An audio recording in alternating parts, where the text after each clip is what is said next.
Praise the lord. પ્રભુની સ્તુતિ થાઓ. સુંદર સમયને માટે ફરી એકવાર પ્રભુએ આપણને સમય આપ્યો તેના અદ્ભુત વચનો શીખવાને માટે. આજે વિશ્વાસની ઢાલ ભાગ નંબર 2 જઈ રહ્યા છે અને તેની અંદર વિશ્વાસ અને વિશ્વાસનું ફળ એટલે શું, બંનેનો તફાવત આજે આપણે જોવાના છે.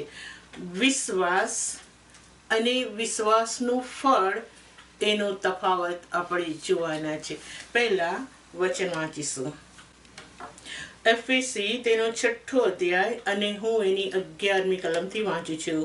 શૈતાનની કુયુક્તિઓ સામે તમે દ્રઢ રહી શકો માટે દેવના સર્વ હથિયાર સજો. કેમ કે આપણું આ યુદ્ધ રક્ત તથા માંસની સામે નથી, પણ અધિપતિઓની સામે, અધિકારીઓની સામે, આ અંધકારના જગતના સત્તાધારીઓ સામે, આકાશી સ્થાનોમાં દુષ્ટતાના આત્મિક લશ્કરો સામે છે. પછી 16મી કલમ. સર્વ ઉપરાંત વિશ્વાસની ઢાલ ધારણ કરો, જેથી તમે દુષ્ટતાના બળતા ભાલાઓને હોલવી શકો. વળી તારનો ટોપ પહેરો અને આત્માની તલવાર, જે દેવનું વચન છે. એફએસીના 6 અધ્યાયની અંદર આપણે કોઈક આત્મિક યુદ્ધ કરવાનું છે અને આ આત્મિક યુદ્ધ દેવના હથિયારોથી કરવાનું છે એમ કહેતા કોઈક આત્મિક યુદ્ધને લખવામાં આવ્યું છે. હવે આ આત્મિક યુદ્ધ કયું લડવાનું છે એને સમજાવતા પાઉલ આ પ્રમાણે કહે છે. બીજો તિમોથી તેનો 4 અધ્યાય અને 7મી કલમમાં ત્યાં પાઉલ એક લડાઈની વાત કરી રહ્યો છે, એને લખવામાં આવ્યું છે. હું સારી લડાઈ લડ્યો છું, મેં દોડ પૂરી કરી છે, મેં વિશ્વાસ રાખ્યો છે. મેં વિશ્વાસની સારી લડાઈ દોડી છે, હું લડ્યો છું અને મેં વિશ્વાસને સાચવી રાખ્યો છે. એટલે કે હવે જે યુદ્ધ આપણે કરવાનું છે તેનું નામ છે વિશ્વાસ. તો વિશ્વાસનું યુદ્ધ આપણે કરવાનું છે એ સમજાવવા માટે પાઉલ હવે ફરીથી તિમોથીને આ પ્રમાણે લખે છે. 1 તિમોથી તેનો 6 અધ્યાય અને 12મી કલમ. વિશ્વાસની સારી લડાઈ લડ, અનંત જીવન ધારણ કર. એને સારું તને તેડવામાં આવ્યો છે અને એને વિશે ઘણા સાક્ષીઓની સમક્ષ તે સારો ઇકરાર પણ કર્યો છે.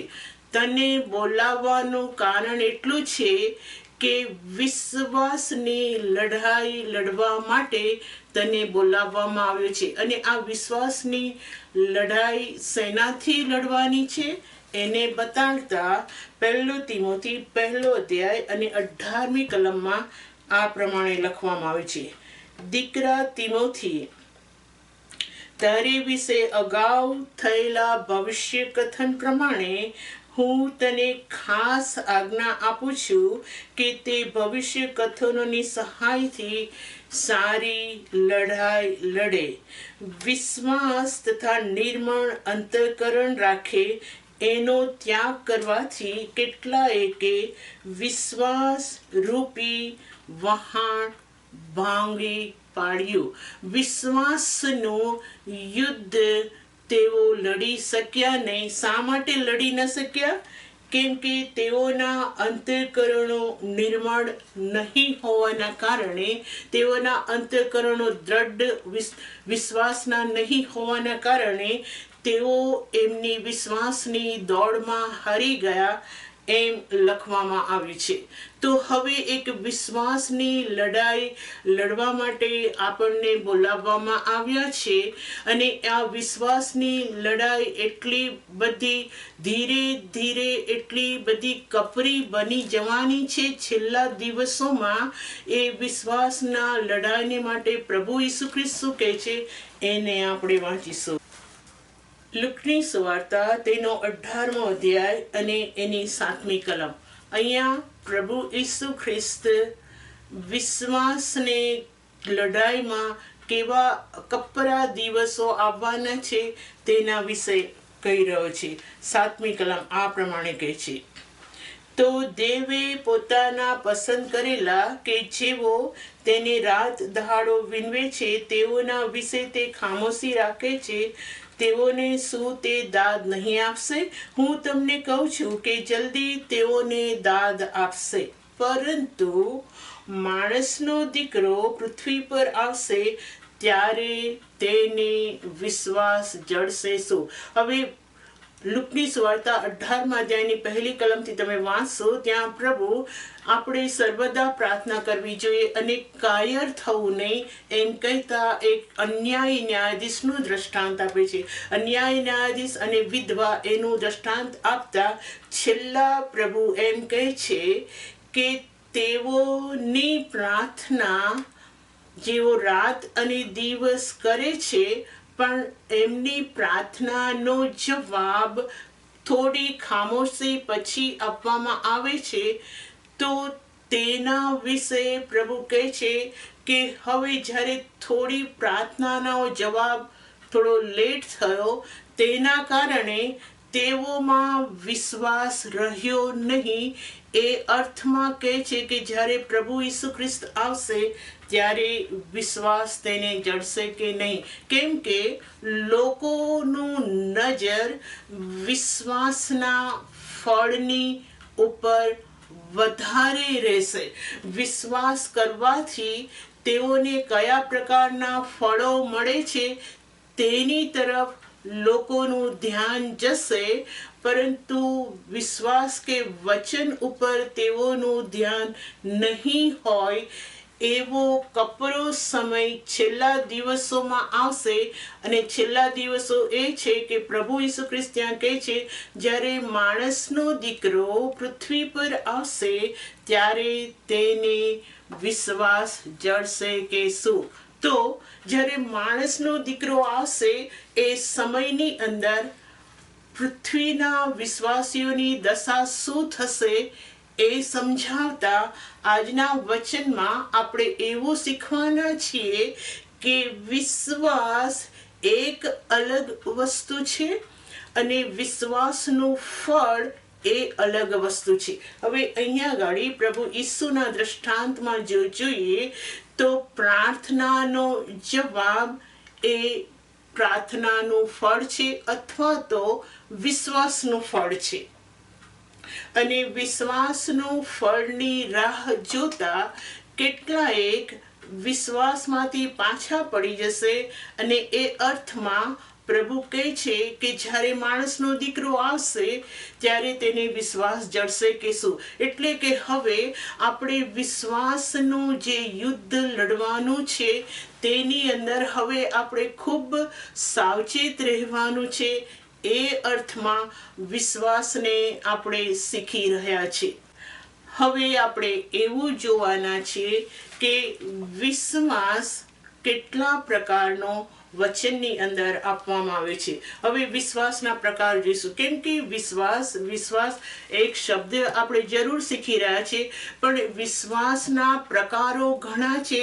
એમાંથી કયા પ્રકારનો વિશ્વાસ આપણે રાખીએ છીએ તેને સમજવાનો ખૂબ જરૂરી છે. તેથી કરીને પહેલો તિમોથી તેનો 1 અધ્યાય અને 5મી કલમ વાંચીશું. ત્યાં આવું લખવામાં આવે છે, એક પ્રકારના વિશ્વાસનું નામ લખવામાં આવે છે. એ આજ્ઞાનો મુખ્ય હેતુ તો શુદ્ધ હૃદયથી સારા અંતઃકરણથી ઢોંગ વગરના વિશ્વાસથી પ્રીતિ રાખવું એ છે. એટલે કે અહીંયા એવા પ્રકારનો વિશ્વાસ લખવામાં આવ્યો છે કે જે વિશ્વાસને ઢોંગ વાળો વિશ્વાસ લખવામાં આવે છે, કે વિશ્વાસનો એવો એક પ્રકાર હોય છે કે જેને ઢોંગ કહેવામાં આવે છે. હવે બીજો એક પ્રકારને જોઈશું અને તે હેબ્રીયોનો પત્ર 11મા અધ્યાયની અંદર જોઈશું. હેબ્રીયોનો પત્ર 11મો અધ્યાય અને એની 29મી કલમ.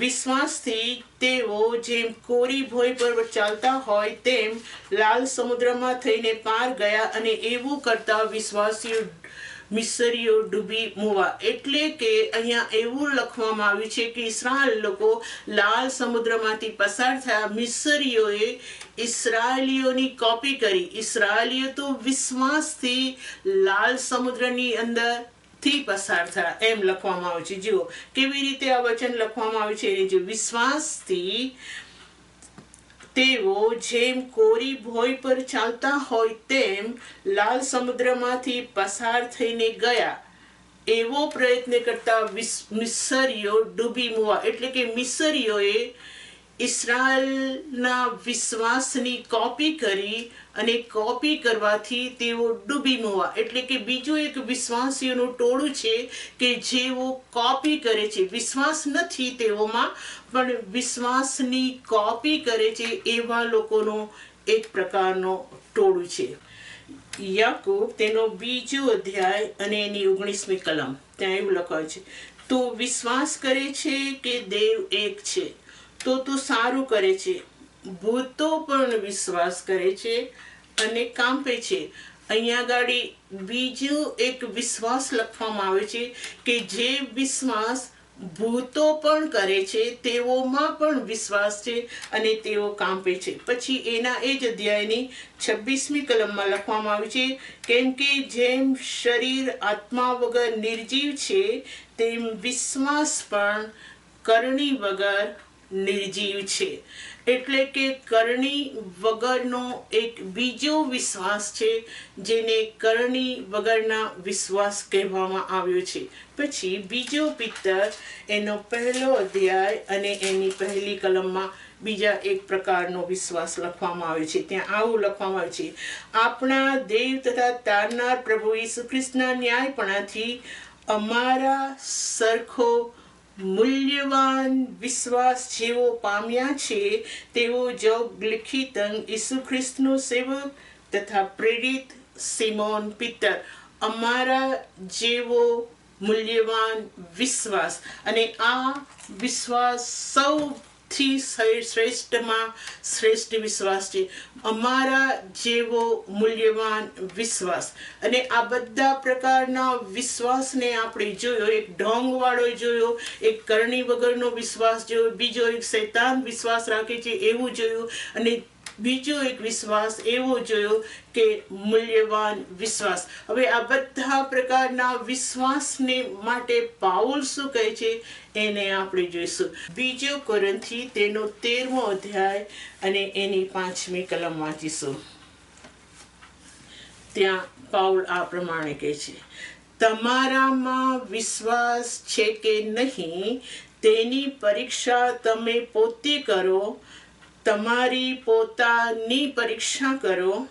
વળી જો તમને નાપસંદ કરવામાં આવ્યા નહીં હોય તો ખ્રિસ્ત ઈસુ તમારામાં છે તે શું તમે પોતે જાણતા નથી?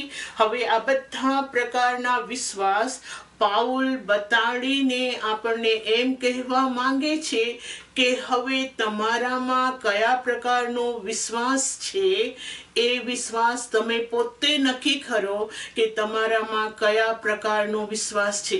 પણ જો તમે તમારા વિશ્વાસમાં દ્રઢ હોય તો તમારે જાણવું કે પ્રભુ ઈસુ ખ્રિસ્ત તમારામાં છે. એટલે કે તમારો વિશ્વાસનો હેતુ શું છે કે દેવ પોતે તમારામાં છે, દેવનું વચન તમારામાં છે, પ્રભુ ઈસુ ખ્રિસ્ત તમારામાં છે, તે તમારો વિશ્વાસ છે અને તે વિશ્વાસ મૂલ્યવાન છે. પણ જો તે મૂલ્યવાન વિશ્વાસ તમારામાં ન હોય તો તમે પોતે તમે કયા પ્રકારનો વિશ્વાસ તમારામાં છે તેને પોતે પારખી જાઓ. કેમ કે યાકૂબની અંદર એમ પણ લખવામાં છે, યાકૂબનો 4થા અધ્યાયમાં તમે વાંચશો, ત્યાં આગળ 2 મનવાળો વિશ્વાસ પણ લખવામાં આવે છે કે વિશ્વાસી જ લોકો છે પણ તેઓની અંદર 2 મનવાળો વિશ્વાસ છે, ને એવું પણ એક પ્રકારનો ગ્રુપ છે. તેથી કરીને આ બધા વિશ્વાસના પ્રકારોમાં તમે પોતે પરીક્ષા કરો કે તમારામાં કયા પ્રકારનો વિશ્વાસ છે. હવે આજે આપણે એવું એક અદ્ભુત બાબતોને જોઈ રહ્યા છે કે વિશ્વાસનું જે યુદ્ધ લડવાનું છે તે વિશ્વાસનો શું બાબત છે? વચન છે. વચન ની ઉપરના વિશ્વાસનું યુદ્ધ આપણે લડવાનું છે. એમને વિશ્વાસ વિશ્વાસ વિશ્વાસ શબ્દ વચનની અંદર આપવામાં આવ્યો નથી, પરંતુ વિશ્વાસ શબ્દ એના માટે આપવામાં આવે છે, જે મૂલ્યવાન વિશ્વાસ છે તે શબ્દ એટલા માટે આપવામાં આવે છે કે દેવના વચન પરનો વિશ્વાસ તેને મૂલ્યવાન વિશ્વાસ કહેવામાં આવ્યો છે. સૌ પ્રથમ તો વિશ્વાસ વિશે આપણે જોઈએ તો આપણે જાણી લેવું જોઈએ કે વચનની અંદર વિશ્વાસને બે રીતે લખવામાં આવ્યું છે. ગલાતી 5મો અધ્યાય અને 22મી કલમમાં વિશ્વાસને વિશ્વાસના ફળ તરીકે લખવામાં આવ્યું છે, અને 1 કોરિન્થી 12મો અધ્યાય 9મી કલમમાં વિશ્વાસને દાન તરીકે લખવામાં આવ્યું છે. એટલે કે ગલાતીના 5મા અધ્યાયમાં વિશ્વાસને ફળ તરીકે એટલા માટે લખવામાં આવ્યું છે કે પવિત્ર આત્માનું ફળ એટલે પ્રેમ, આનંદ, શાંતિ, સહનશીલતા, માર્ગપણું અને વિશ્વાસ, એની અંદર વિશ્વાસને ફળ તરીકે લખવામાં આવ્યું છે. પરંતુ 1 કોરિન્થી 12મો અધ્યાય 9મી કલમમાં જે બધા 9 દાનો આપવામાં આવે છે એ 9 દાનોમાં એક દાનનું નામ છે વિશ્વાસ. એટલે કે વિશ્વાસ દાન પણ છે અને વિશ્વાસ ફળ પણ છે. હવે એવી રીતે જ્યારે વચનની અંદર લખવામાં આવ્યું છે, અને આજે આપણે એવું જોવાના છીએ કે વિશ્વાસ અને વિશ્વાસનું ફળ એ બંને અલગ છે, તો તેનો કહેવાનો મતલબ શું થાય છે? પહેલા હેબ્રીયોનો પત્ર 11મા અધ્યાયની અંદર આપણે આવીશું. હેબ્રીયોનો પત્ર 11મો અધ્યાય અને તેની 36મી કલમથી વાંચીશું. ત્યાં આ પ્રમાણે લખવામાં આવ્યું છે: બીજા કેટલાયક રીબાઈને મરણ પામ્યા, તેઓએ છુટકારાનો અંગીકાર કર્યો નહીં. તેઓએ છુટકારાનો અંગીકાર કર્યો નહીં. છુટકારો એ વચનનું ફળ છે, એ યાદ રાખીશું. તેઓએ છુટકારાનો અંગીકાર કર્યો નહીં કે જેથી તેઓ વધારે સારું પુનરુત્થાન પામે. બીજા કેટલાયક મસ્કરીઓથી, કોરડાથી, બેડીઓથી કેદખાનામાં નંખાયા, પરખાયા. તેઓને પથ્થરોથી મારી નાખવામાં આવ્યા, તેઓને કરવતથી વિંધવામાં આવ્યા, તેઓને લાલચો આપવામાં આવી, તેઓ તલવારથી માર્યા ગયા, તેઓ ઘેટા બકરાના ચામડા પહેરીને ફરતા હતા, તેઓ કંગાલ, રીબાયેલા, પીડાયેલા, જગત તેઓને યોગ્ય ન હતું. તેઓ રાનોમાં, પહાડોમાં, ખોમાં, પૃથ્વીની ગુફાઓમાં રખડતા હતા. એ સર્વ વિશે તેઓના વિશ્વાસ વિશે સારી સાક્ષી આપવામાં આવી હતી, પણ તેઓને વચનનું ફળ મળ્યું નહીં.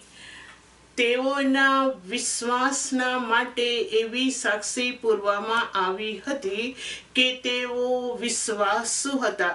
કોને વિશ્વાસ હતા? જે મૂલ્યવાન વચનો તેઓને આપવામાં આવ્યા હતા, તેઓએ વિશ્વાસથી પોતાના હૃદયની અંદર સાચવી રાખ્યા હતા, અને તેઓ વિશ્વાસની ખૂબ જ સારી લડાઈ તેઓ લડ્યા હતા. એ વિશ્વાસ તેઓમાંથી જતો રહે એટલા માટે તેઓને કરવતથી વિંધવામાં આવ્યા, તેઓને રીબાઈને સતાવવામાં આવ્યા, તેઓને કંગાલ અવસ્થામાં નાખવામાં આવ્યા, તેઓ ખોમાં, ગુફાઓમાં સંતાઈને પોતાના વિશ્વાસને સાચવી રાખ્યું. પણ વિશ્વાસના વચન વિશે તેઓના વિશે એવી સાક્ષી આપવામાં આવી કે તેઓનો વિશ્વાસ મૂલ્યવાન વિશ્વાસ હતો. પણ ફળ વિશે જોઈએ તો એવું લખવામાં આવ્યું છે કે પણ તેઓને વચનનું ફળ મળ્યું નહીં. તો વચનનું ફળ એટલે શું? વચનનું ફળ એ છે કે જે તેઓ વિશ્વાસ રાખતા હતા છુટકારાનો, એ છુટકારો તેઓને મળે, તેનું નામ છે વચનનું ફળ. પરંતુ વચનના ફળ કરતા વધારે તેઓએ વચનના વિશ્વાસને દ્રઢતાથી પકડી રાખ્યો. હવે હેબ્રીયોનો પત્ર 11મો અધ્યાય અને તેની 13મી કલમ. ત્યાં આવું લખવામાં આવ્યું છે, એ સઘળા વિશ્વાસમાં મરણ પામ્યા અને તેમને વચનના ફળ મળ્યા નહીં, પણ તેમને વેગળેથી જોઈને તેનું અભિવાદન કર્યું અને પોતાના વિશે કબૂલ કર્યું કે અમે પૃથ્વી પર પરદેશી તથા પ્રવાસી છીએ. બીજા અર્થમાં તેઓને વચનનું અથવા તો વિશ્વાસનું ફળ મળે એમ તેઓ રાહ જોતા હતા, પરંતુ તે ફળ કરતા વધારે તેઓએ વચનના વિશ્વાસને દ્રઢતાથી પકડી રાખ્યો અને વચનનું ફળ તેઓને મળ્યું નહીં. એ બાબત હેબ્રીઓના પત્ર 11મા અધ્યાયમાં લખી છે. તેનો મતલબ આ પ્રમાણે થાય છે. હેબ્રીઓનો પત્ર 11મો અધ્યાય 40મી કલમમાં, કેમ કે દેવે આપણે માટે એથી વિશેષ સારું નિર્માણ કર્યું હતું કે જેથી તેઓ આપણા વગર પરિપૂર્ણ ન થાય. તો વિશ્વાસની પરિપૂર્ણતા ક્યારે આવવાની હતી? પ્રભુ ઈસુ ખ્રિસ્ત પછી. એટલે કે તેઓ જે વિશ્વાસ, બીજા શબ્દની અંદર રાહ જોતા હતા, તે પ્રભુ ઈસુ ખ્રિસ્તની રાહ જોતા હતા. કેમ કે નિયમશાસ્ત્રના પ્રબોધકોએ પ્રભુ ઈસુ ખ્રિસ્ત આવશે અને તેમનો વિશ્વાસ સંપૂર્ણ કરશે. એટલે કે જે ન્યાયપણું તેઓને દેવની પાસે જવા માટે જોઈએ છે અને તે નિયમશાસ્ત્રથી પરિપૂર્ણ થતું ન હતું, તે પ્રભુ ઈસુ ખ્રિસ્ત પરના વિશ્વાસથી સંપૂર્ણ ન્યાયી તેઓ ઠરશે. પ્રભુ ઈસુ ખ્રિસ્તના વિશ્વાસથી સંપૂર્ણ પવિત્ર તેઓ ઠરશે. એ બધા વચનો તેઓ જાણતા હતા ખરા, પરંતુ પ્રભુ ઈસુ ખ્રિસ્તનો સમય તેઓ જોઈ શક્યા નહીં. પરંતુ પ્રભુ ઈસુ ખ્રિસ્તના સમય પછી જે વિશ્વાસને લખવામાં આવ્યો છે, તે વિશ્વાસની પરિપૂર્ણતાનો વિશ્વાસ લખવામાં આવ્યો છે અને વિશ્વાસનું ફળ તેઓને મળ્યું નહીં.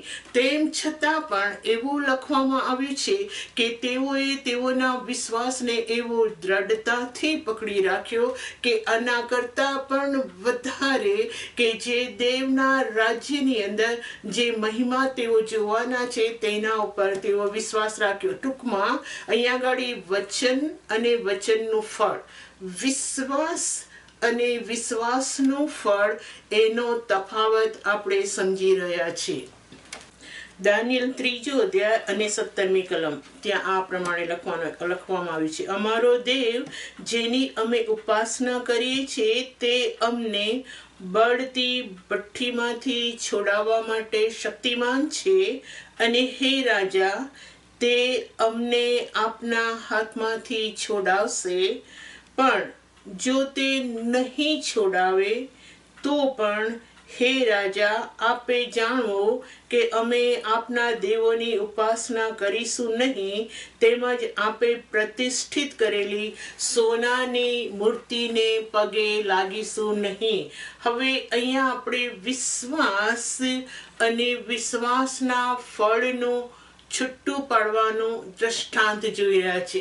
શાદ્રાક, મિશાક, અબેદનગોની અંદર વિશ્વાસનું વચન હતું. વિશ્વાસનું વચન શું હતું? કે તમારે એક જ દેવને માનવો. એમને 10 આજ્ઞામાં સૌથી પહેલી આજ્ઞા એ લોકોને આપવામાં આવી હતી. તેઓ સારી રીતે જાણતા હતા કે અમારો એક જ દેવ છે ને અમારે મૂર્તિને પગે લાગવું નહીં. એમ કહેતા તે દ્રઢ મજબૂત વચનનો વિશ્વાસ તેઓમાં હતો.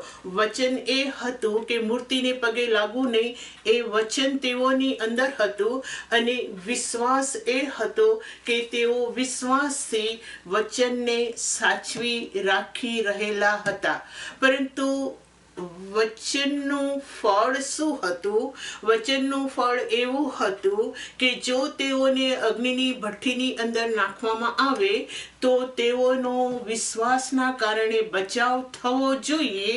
તે વચનનું ફળ હતું.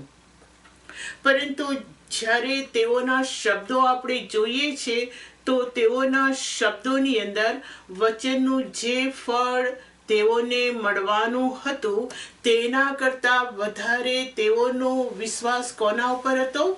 દેવના વચન ઉપર. અને વચનનું ફળ એટલે કે છુટકારો, તેના વિશે તેઓ શું કહે છે? અમારો દેવ અગ્નિની ભઠ્ઠીમાંથી છોડાવવા માટે શક્તિમાન છે, પણ જો તે ન છોડાવે તો પણ અમે તારી મૂર્તિની પગે લાગીશું નહીં. એટલે કે આ વચનનું ફળ છે. ફળ માટે તેઓ એવું કહી રહ્યા છે કે જો અમારા વચનનું ફળ અમને મળે અથવા તો અમને ન મળે, પણ અમારો વિશ્વાસ જે દેવનું વચન અમારામાં છે તે અમારે સાચવી રાખવાનું છે. એ તેઓનો મૂલ્યવાન વિશ્વાસ હતો. હવે અહીંયા ગાડી આપણે વચન અને વચનનું ફળ એને શીખવાને, અલગ કરવાને આ ઉદાહરણને જોયું કે સાદ્રાક, મિશાક, અબેદનગોની અંદર વચન એ હતું કે તમારે એક જ દેવને માનવો, પરંતુ વચનનું ફળ એ હતું કે એને માનવાને લીધે તમારો છુટકારો થાય. એ તે વચનનું ફળ હતું. અને એવું બન્યું કે તેઓના વિશ્વાસના કારણે તેઓને વચનનું ફળ પણ મળ્યું. પરંતુ વચનના ફળ કરતા સૌથી વધારે દ્રઢ અને મજબૂત વિશ્વાસ, મૂલ્યવાન વિશ્વાસ એમ લખવામાં આવ્યો છે કે તેઓ તેમના વિશ્વાસમાં થોડા પણ ડગમગી ગયા નહીં. વચનમાં તેઓ થોડા પણ ડગમગી ગયા નહીં. પછી આપણે બીજું એક ઉદાહરણ જોઈશું અય્યુબની અંદર. અય્યુબ તેનો 13મો અધ્યાય અને તેની 12મી કલમ. ત્યાં આવી રીતે લખવામાં આવ્યું છે, તમારી મશહૂર કહાનીઓ રાખ જેવી છે, તમારી દલીલો માટીના કિલ્લા જેવી છે.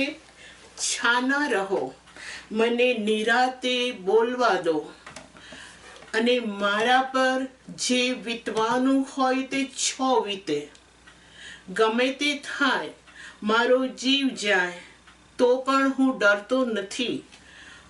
તે મને મારી નાખે તો પણ હું તેની રાહ જોઈશ, પરંતુ મારી વર્તણૂક નિર્દોષ છે એમ હું તેની આગળ સાબિત કરીશ. હવે અય્યુબનો વિશ્વાસ જુઓ. અય્યુબનો વિશ્વાસ એના છુટકારાના ફળ કરતા જે વચન દેવે તેને આપ્યું હતું એ વચનને તે પ્રમાણિકપણાએ વળગી રહેલો હતો. જે નિયમને તે જાણતો હતો, દેવ વિશેનું ન્યાયપણું તે જાણતો હતો, એને તે દ્રઢતાથી વળગી રહેલો હતો. અને આ વચન તેનામાં અલગ હતું અને વચનનું ફળ તેનામાં અલગ હતું. વચનનું ફળ એ હતું કે અય્યુબને વચન ઉપર વિશ્વાસ રાખવાથી તેનો છુટકારો થાય. પણ હવે જ્યારે શૈતાન અય્યુબને સતાવી રહ્યો હતો, ત્યારે તેને એવું લાગી રહ્યું હતું કે કદાચ મારો છુટકારો ન થાય તો પણ જે દેવનું વચન મારામાં છે એ વચન કદી પણ મારામાંથી છૂટું કદી પણ પડશે નહીં. હું વગર શરીરે પણ મારા દેવને જોઈશ. એનો દ્રઢ વિશ્વાસ તો એનામાં વચન હતું. વચનને એવા વિશ્વાસથી તેણે સાચવી રાખ્યું હતું કે તેના છુટકારાનો જે વચનનું ફળ છે તેના કરતા દેવ પરનો વિશ્વાસ તેનામાં દ્રઢ અને મજબૂત હતો. તો કહેવાનો મતલબ આપણે ફક્ત બે જ દ્રષ્ટાંતોને જોઈ રહ્યા છે, અને આ બે દ્રષ્ટાંતોથી એક બાબત આપણે સાબિત કરી રહ્યા છે કે વચનનું ફળ અલગ બાબત છે, વચન અલગ છે. આ સંતો વચનને દ્રઢતાથી વળગી રહ્યા હતા. તેઓનો છુટકારો તેઓને જરૂર હતી, તેમ છતાં પણ તેઓ છુટકારા કરતા દેવનું વચન તેઓએ દ્રઢતાથી પોતાના આત્મિક જીવનમાં સંભાળી રાખ્યો હતો. અને આ વિશ્વાસની ખાતર, આ વચનની ખાતર તેઓ ખૂબ મોટી લડાઈ લડી રહ્યા હતા, પરંતુ બંને દ્રષ્ટાંતમાં આપણે જોયું કે આ બંને સંતોએ વિશ્વાસની મૂલ્યવાન એવી દોડ દોડી કે તેઓ વિશ્વાસના ફળ પણ તેઓ પામ્યા. જે વિશ્વાસ તેઓએ કર્યો હતો તેનું અગમ્ય ફળ પણ બંને એક્ઝામ્પલમાં આપણે જોઈએ છે. પણ ટૂંકમાં કહેવાનો મતલબ કે વચન એક ટોટલ અલગ વસ્તુ છે અને વચનનું ફળ એ ટોટલ અલગ વસ્તુ છે. તેથી કરીને હવે વચન એટલે શું એને જોવા માટે આપણે અમુક કલમને જોઈશું. યહોશુઆની અંદર આવીશું. યહોશુઆ તેનો પહેલો અધ્યાય. હવે યહોશુઆ પહેલા અધ્યાયમાં જ્યારે આપણે આવીએ છીએ ત્યારે એવું બન્યું કે મૂસા મૃત્યુ પામ્યો હતો. મૂસા મૃત્યુ પામ્યા પછી દેવે યહોશુઆની સાથે વાત કરી અને ત્યારે આ બાબતો લખવામાં આવી છે. યહોશુઆ તેનો પહેલો અધ્યાય અને પહેલી કલમ, ત્યાં આવું લખવામાં આવ્યું છે. હવે યહોવાનો સેવક મૂસાના મરણ પછી એમ થયું કે નૂનનો દીકરો યહોશુઆ એટલે મૂસાનો સહાયકારીને યહોવાહે એમ કહ્યું.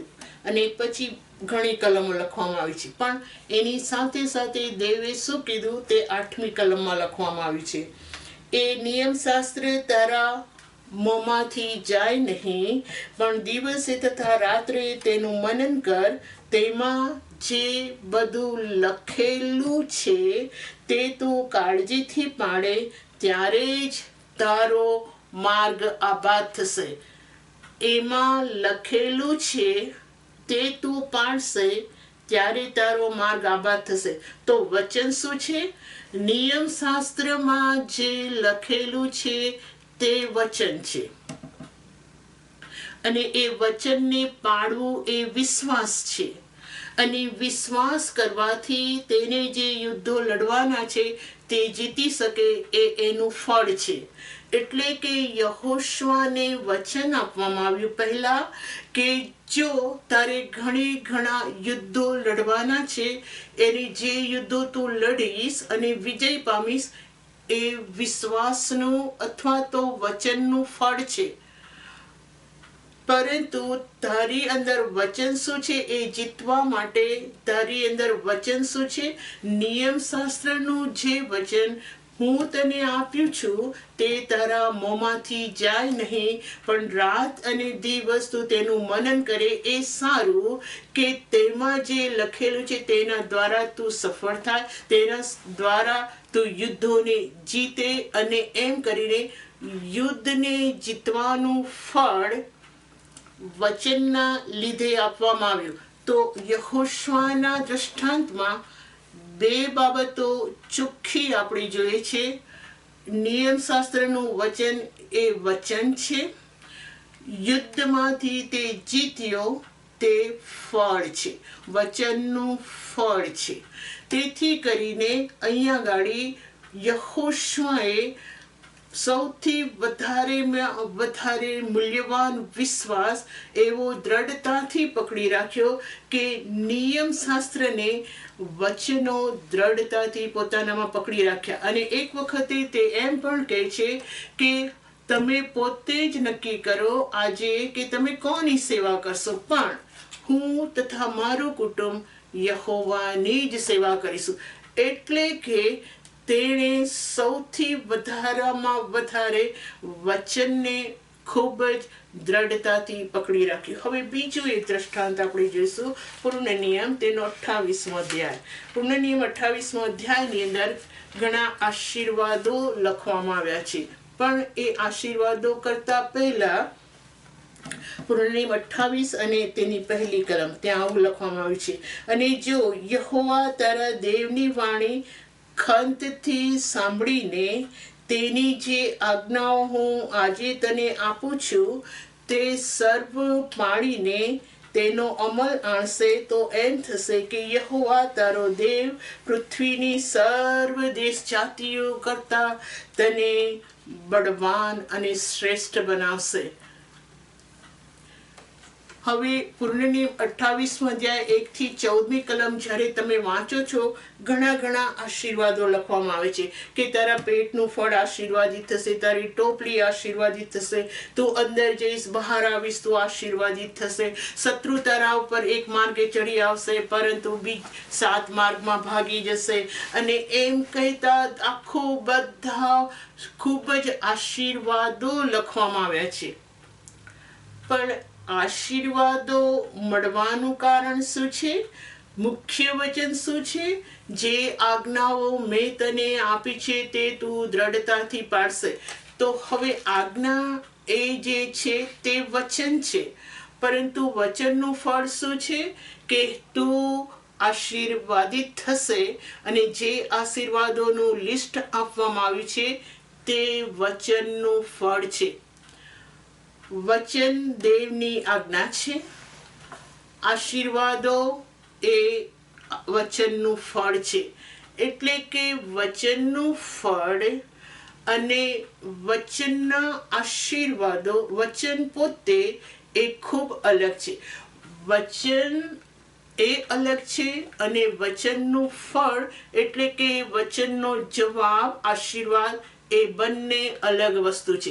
હવે આ બંને અલગ વસ્તુને પ્રભુ ઈસુ ખ્રિસ્તની ભાષામાં કેવી રીતે લખવામાં આવી છે એને આપણે જોઈશું. યહાનની સુવાર્તા તેનો 6 અધ્યાય. યહાનની સુવાર્તા તેનો 6 અધ્યાય અને 26મી કલમ. ત્યાં એવું બન્યું કે પ્રભુ ઈસુ ખ્રિસ્તે 5 રોટલી 2 માછલીથી આશ્ચર્યજનક કામો કર્યું, અને તેની કારણે, રોટલી ખાધાના કારણે ટોળા પ્રભુ ઈસુ ખ્રિસ્તની પાછળ દોડતા હતા. એ બીના અહીંયા લખવામાં આવ્યું છે. હવે 26મી કલમમાં આમ લખ્યું છે, ઈસુએ તેઓને ઉત્તર આપ્યો કે હું તમને ખચિત કહું છું કે તમે ચમત્કારો જોયા તે માટે મને શોધતા નથી, પણ તમે રોટલી ખાઈને ધરાયા તે માટે તમે મને શોધો છો. જે અન્ન નાશવંત છે તેને સારું નહીં, પણ જે અન્ન અનંત જીવન સુધી ટકે છે, જે માણસનો દીકરો તમને આપશે તેને સારું મહેનત કરો, કેમ કે દેવ બાપે તેના ઉપર મહોર કરી છે. હવે રોટલીની અંદર 5000 લોકોએ ખાધું અને રોટલીમાં જે આશીર્વાદ મળ્યો તે વચનનું ફળ હતું, વિશ્વાસનું ફળ હતું. પરંતુ વચન શું હતું? કે જે અન્ન કદી નાશ થતો નથી એવું અન્ન દેવ બાપ તમને આપવા માંગે છે, તેને સારું તમે મહેનત કરો. એટલે કે અહીંયા વચન અને વચનનું ફળ બંનેને અલગ કરવામાં આવ્યા છે. વચનનું ફળ એ આશીર્વાદો હતા. વચનનું ફળ એટલે કે રોટલી ખાઈને ધરાયા એ હતું. રોટલીને વચનની અંદર માંદગીમાંથી સાજા થવું એમ પણ લખવામાં આવ્યું છે. તેથી કરીને પ્રભુ ઈસુ ખ્રિસ્ત વચનના ફળની અંદર જોઈએ કે જ્યારે તેઓ પૃથ્વી પર હતા ત્યારે કેટલા બધા માંદાઓને તેઓ પૂછતા હતા કે શું તારે તારી માંદગીમાંથી સાજા થવું છે? જ્યારે તેઓ કહેતા હતા કે હા અમારે માંદામાંથી સાજું થવું છે, ત્યારે કેટલી બધી વાર પ્રભુ ઈસુ ખ્રિસ્ત એમ પણ કહેતો, તારા વિશ્વાસ પ્રમાણે તને થાઓ. અને વિશ્વાસ દ્વારા તેઓને સાજા કરવામાં આવતા હતા. કહેવાનો મતલબ કે જે સાજાપણું તેઓને આપવામાં આવ્યું તે વિશ્વાસનું ફળ હતું. અને વિશ્વાસનું વચન અલગ છે, વિશ્વાસનું ફળ અલગ છે. અને તેને અલગ કરવા માટે અહીંયા પ્રભુ ઈસુ ખ્રિસ્ત કહે છે કે તમે રોટલી ખાઈને ધરાયા તેથી તમે મારી પાછળ આવ્યા છો ખરા, પણ તેના કરતા વધારે જે વચન અનંતકાળનું છે, જે વચનને દેવ બાપે મહોર કરી છે અને જે અનંત જીવન સુધી જે વચન રહેવાનું છે તેને તમે શોધો, કેમ કે તેના ઉપર દેવ બાપે મહોર કરી છે. એમ કહેતા પ્રભુ ઈસુ ખ્રિસ્ત આ કલમની અંદર વચનનું ફળ અને વચન બંનેને અલગ કરે છે. અને વચનના ફળમાં એમ કહે છે કે વચનના ફળો એ છે કે જ્યારે તમે પ્રાર્થના કરો ત્યારે તમે પ્રાર્થનાનો જવાબ મેળવો, તે વિશ્વાસનું ફળ છે. જ્યારે તમે માંદા છો તો માંદામાંથી તમે સાજા થાઓ, તો તે વચનનું ફળ છે. એમ કહેતા દરેક આશીર્વાદોને વચનના ફળ તરીકે વચનમાં લખવામાં આવ્યું છે, પણ વચન એવી રીતના લખવામાં આવ્યું છે કે તે ખૂબ જ મૂલ્યવાન વચન લખવામાં આવ્યું છે. અને એ મૂલ્યવાન વચનના માટે પ્રભુ ઈસુ ખ્રિસ્ત કહે છે કે શું તે દિવસે મારા વચન પરનો વિશ્વાસ પૃથ્વી ઉપર મળશે કે કેમ? કેમ કે વચન પોતે દેવ છે. વચન પોતે દેવ હોવાને કારણે હવે જ્યારે આપણામાં વચન છે તો રોમિયોના પત્રમાં લખવામાં આવ્યું છે કે જો દેવ આપણા પક્ષમાં છે તો આપણી સામે કોણ? કેમ કે દેવનું વચન તમારામાં છે તો પછી આપણી સામે કોણ? કેમ કે લખવામાં આવ્યું છે કે વિશ્વાસ કરનારાઓ માટે સર્વ બાબતો હિતાવહ થાય છે. એટલે કે વિશ્વાસ કરનારાઓ માટે કપરા સમયમાંથી તેઓને જવું પડે છે. વિશ્વાસ કરનારાઓ માટે તેઓને હાનિઓમાંથી પસાર થવું પડે છે. એ બધા જ હાનિવાળા બાબતોને યાદ કરીને પાઉલ એમ કહે છે કે વિશ્વાસ કરનારાઓ માટે એ સર્વ બાબતો હિતાવહ થાય છે, કે જે આપણને હિતાવહ લાગતી નથી, ટેમ્પરરી, તે સર્વ બાબતો હિતાવહ થાય છે. કારણ કે જો દેવ આપણા પક્ષમાં છે તો આપણી સામે કોણ? એટલે કે વચન આપણી અંદર છે તો હવે વચનનું ફળ આપણને ગમે તેવું દેખાય એનો મતલબ શું? વચનનું ફળ એટલે કે આશીર્વાદો, પ્રાર્થનાનો જવાબ અને વગેરે વગેરેને લખવામાં આવે છે. પણ ત્યાં પાઉલ આપણને એમ કહી રહ્યો છે કે વચન તમારામાં દ્રઢતાથી અને મજબૂતાઈથી રહેવું જોઈએ. એ વચનને સાચવનારું એક જ બાબત છે અને તે વિશ્વાસ છે. એટલા માટે વિશ્વાસની ઢાલ લખવામાં આવી છે.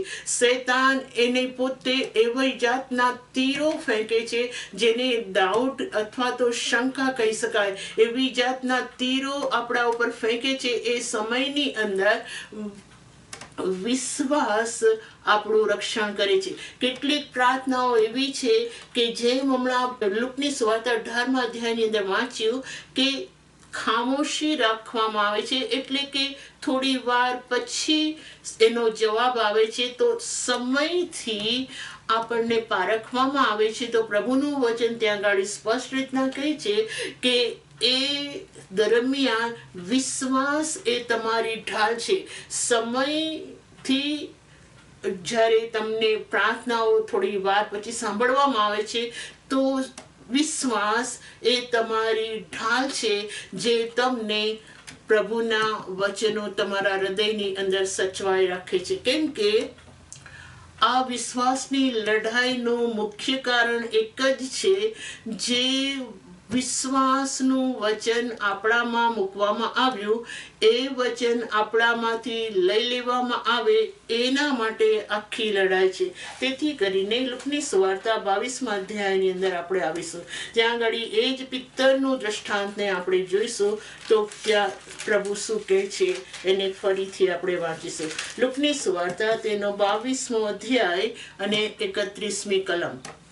સિમોન, સિમોન, જો શૈતાને તને ઘઉંની પેઠે ચાળવા સારું કબજો લેવા માંગ્યો છે, પણ મેં તારે સારું વિનંતી કરી કે તારો વિશ્વાસ ખૂટે નહીં, અને તું તારા ફર્યા પછી તારા ભાઈઓને સ્થિર કરજે. તેણે તેને કહ્યું, હે પ્રભુ, તારી સાથે બંદીખાનામાં મરવાને પણ હું તૈયાર છું. તેણે તેને કહ્યું, પિત્તર, હું તને કહું છું કે આજ મરઘો બોલ્યા અગાઉ હું તેને ઓળખતો નથી એમ કહીને તું 3 વાર મારો નકાર કરીશ. હવે કોણ આવ્યો નકાર કરનારો પિત્તરની અંદર? શૈતાન. શૈતાને પિત્તરની અંદર રહીને પ્રભુ ઈસુનો નકાર કરાવડાયો. એમ લખવામાં આવ્યું છે. તો કહેવાનો મતલબ એટલો જ છે અહીંયા ગાડી કે જે વચન આપણી અંદર મૂકવામાં આવ્યું છે એ વચનને લઈ જવા માટે હંમેશા આ વિશ્વાસની લડાઈને વચનમાં લખવામાં આવી છે. હવે આ વિશ્વાસની લડાઈ પ્રકટીકરણની અંદર પણ લખવામાં આવી છે કે જ્યાં ગાડી લોકોનો વિશ્વાસ ખૂટી જશે. પણ કહેવાનો મતલબ અહીંયા ગાડી એ છે કે જે વિશ્વાસનું વચન આપણી અંદર મૂકવામાં આવ્યું છે તેને લઈ જવા માટે શૈતાન હંમેશા અને હંમેશા આપણી ઉપર હુમલો કરે છે. પણ પ્રભુનું વચન એમ કહે છે કે તારી અંદર વિશ્વાસ રહે માટે મેં પ્રાર્થના કરી છે. આપણા વિશ્વાસને દ્રઢ રાખવામાં આવે એવી દેવ બાપની મરજી છે. એટલા જ માટે તીતસની અંદર લખવામાં આવે છે કે તારા વિશ્વાસને દ્રઢ કરવામાં આવે, કેમ કે આપણો વિશ્વાસ કેટલી બધી વાર નબળો પડી જાય છે. એ નબળા થયેલા વિશ્વાસને દ્રઢ કરવામાં આવે એવી દેવ બાપની મરજી છે. કેમ કે એવો કપરો સમય પૃથ્વી ઉપર ધીરે ધીરે આવી રહેલો છે કે જેની અંદર આપણે વચન ઉપર વિશ્વાસ રાખીશું કે વચનના ફળ ઉપર વિશ્વાસ રાખીશું. કેમ કે કેટલાક વિશ્વાસીઓ આત્મિક દોડની અંદર વચનના ફળની ઉપર વિશ્વાસ રાખીને દોડે છે. વિશ્વાસના વચન ઉપર નહીં પરંતુ વિશ્વાસના ફળ પાછળ દોડે છે. વિશ્વાસના ફળ પાછળ દોડવું એટલે શું? વિશ્વાસનું ફળ એ છે કે માંદગીમાંથી સાજા થવું. જ્યારે આપણે પ્રાર્થના કરીએ છીએ અને માંદગીમાંથી સાજા થઈએ છીએ તે વિશ્વાસનું ફળ છે. આશીર્વાદો એ વિશ્વાસનું ફળ છે. તો કેટલાકની વિશ્વાસની દોડ એવી હોય છે ફક્ત પ્રાર્થનાનો જવાબ મેળવવા માટે, ફક્ત આશીર્વાદો મેળવવા માટે પ્રભુની પાછળ ચાલતા હોય છે અથવા તો વિશ્વાસી જીવન જીવતા હોય છે. તેઓના માટે પ્રભુ ઈસુ ખ્રિસ્ત સ્પષ્ટ રીતના કહે છે જે અન્ન નાશવંત છે તેને સારું નહીં. એ બધા ફળો જે આપણને જરૂર છે ખરી, પરંતુ તે બધા ફળો ટેમ્પરરી છે. પણ જે હંમેશા ટકી રહેનારું છે એ વચન પોતે છે. તેથી કરીને જો આપણે વચનના ફળ કરતા વિશ્વાસના વચનની પાછળ દોડીએ એ દેવ બાપની ખૂબ જ મરજી છે. કેમ કે આ વિશ્વાસનું વચન એવું છે કે તે કદી પણ નહીં નાશ પામનારું છે અને તે હંમેશા આપણી અંદર દેવને રાખનારું છે. તેથી જ કરીને તીતસની અંદર તમે વાંચો ત્યાં એવું લખવામાં આવે છે એ સારું કે તમારો વિશ્વાસ દ્રઢ કરવામાં આવે. કેમ કે કેટલી બધી વખત આપણી વિશ્વાસની ચાલમાં આપણો વિશ્વાસ કોઈ જગ્યાએ નબળો થઈ જાય છે. પણ પવિત્ર આત્માનું શિક્ષણ એવું છે કે તમારો વિશ્વાસ ફરીથી દ્રઢ કરવામાં આવે. અને પ્રભુ ઈસુ ખ્રિસ્તે 40 દિવસ સુધી તેઓના વિશ્વાસને દ્રઢ કરતો ગયો. ફળને નહીં, વચનને, વિશ્વાસના વચનને, ભવિષ્ય વચનોને તેઓમાં દ્રઢ કરતો ગયો. હવે જ્યારે વચન એટલે કે દેવ પોતે જ્યારે આપણામાં હોય તો પ્રભુનું વચન કહે છે જો દેવ આપણા પક્ષમાં છે તો આપણી સામે કોણ? તેથી કરીને હવે ફળને જો જોઈએ છે, જો દેવ આપણી અંદર છે તો ગમે તે રીતના દેવની મરજી પ્રમાણે આપણે ચોક્કસ વિશ્વાસના ફળોને જોઈએ છે. પણ વિશ્વાસના ફળો ઉપર જ જો આપણે દોડ કરીએ છીએ તો પ્રભુનું વચન આપણને ચેતવણીના અર્થમાં કહે છે કે વિશ્વાસનું ફળ એટલે શું? કે જો આપણે પ્રભુ પાછળ ફક્ત સાજાપણું પામવા માટે દોડીએ છીએ, ફક્ત પ્રભુની પાછળ આપણે કોઈક આશીર્વાદ પામવાને દોડીએ છીએ અથવા એ જ આપણા હૃદયની ઈચ્છાઓ છે તો તેને વિશ્વાસનું ફળ કહેવામાં આવ્યું છે. સાજાપણું અને દેવથી મળતા આશીર્વાદોને વિશ્વાસનું ફળ કહેવામાં આવ્યું છે. પણ વિશ્વાસનું વચન અલગ છે અને વિશ્વાસનું ફળ અલગ છે. તો પ્રભુ વચનથી આપણને કહેવા માંગે છે કે જેમ પાઉલ કહે છે તે પ્રમાણે તમારામાં કયા પ્રકારનો વિશ્વાસ છે તેની તપાસ તમે પોતે કરો કે હું વિશ્વાસથી જે આશીર્વાદ મળવાનો છે તેની પાછળ હું દોડું છું, અથવા તો દેવનું વિશ્વાસનું વચન જે મને આપવામાં આવ્યું છે તેને સાચવી રાખવા માટે હું દોડું છું, અથવા તો વિશ્વાસનું યુદ્ધ કરું છું. પ્રભુની ઈચ્છા એવી છે કે વિશ્વાસનું જે વચન આપણામાં રોપવામાં આવ્યું છે તેને આપણે પકડી રાખીએ, કેમ કે તે જ દેવનું વચન છે અને તે જ દેવ પોતે છે. જ્યારે દેવ આપણી પક્ષમાં હોય તો આપણી સામે કોઈ પણ દિવસ શૈતાન શત્રુ જીતી શકતો નથી. પ્રભુ આપણા ઉપર એવી કૃપા કરી કે વિશ્વાસની દોડની અંદર હંમેશા દેવ તરફથી આપણને વિજયથી વિજય મળતો રહે. પ્રભુ તમને ખૂબ આશીષ આપે. Praise the lord.